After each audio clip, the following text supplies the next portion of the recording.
भैया, आपकी साइट पर ग्राउंड बीम और प्लिंथ बीम बनी है, लेकिन अगर आपने दोनों को एक ही समझ लिया तो घर मजबूत नहीं, कमजोर बनेगा। ये गलती 90% साइट पर होती है, इसलिए वीडियो पूरा देखना बहुत जरूरी है। नमस्कार दोस्तों, मैं हूं डीडी घर निर्माण से। आज हम बहुत जरूरी बात करेंगे, ग्राउंड बीम और प्लिंथ बीम में असली फर्क क्या है और मिस्त्री यहां कहां सबसे बड़ी गलती कर देता है। सबसे पहले ग्राउंड बीम समझ लेते हैं। ग्राउंड बीम जमीन के लेवल के पास बनती है। इसका काम होता है कॉलम को आपस में बांधना, जमीन के सेटलमेंट को कंट्रोल करना और ऊपर आने वाले लोड को बराबर बांटना। लेकिन ज्यादातर साइट पर इसे हल्के में ले लिया जाता है, जैसे ये कोई जरूरी चीज ही नहीं हो। ग्राउंड बीम में सबसे बड़ी गलती क्या होती है? बीम लेवल में नहीं बनती, सरिया कम डाल दिया जाता है या कॉलम से सही तरह एंकरिंग नहीं की जाती। उस वक्त सब ठीक लगता है, लेकिन कुछ महीनों बाद फर्श उठने लगता है, नीचे से दीवार में क्रैक दिखने लगते हैं और लोग बोलते हैं कि जमीन बैठ गई। असल में गलती ग्राउंड बीम की होती है।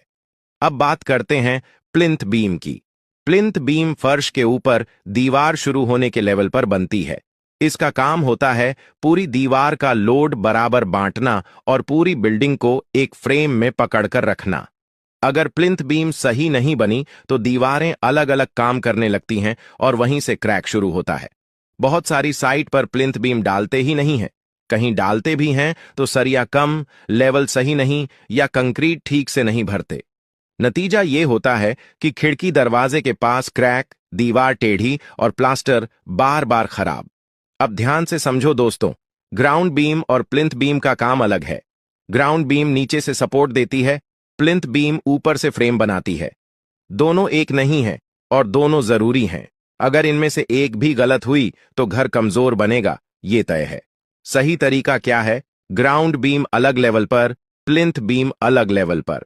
दोनों में पूरा सरिया, लेवल सही, कंक्रीट अच्छा और वाइब्रेशन ठीक से, तभी घर सालों तक मजबूत रहेगा। अगर आप घर बनवा रहे हो या बनवाने की सोच रहे हो तो इस वीडियो को सेव कर लो। नीचे कमेंट में बताओ आपकी साइट पर ग्राउंड बीम और प्लिंथ बीम सही बनी है या नहीं।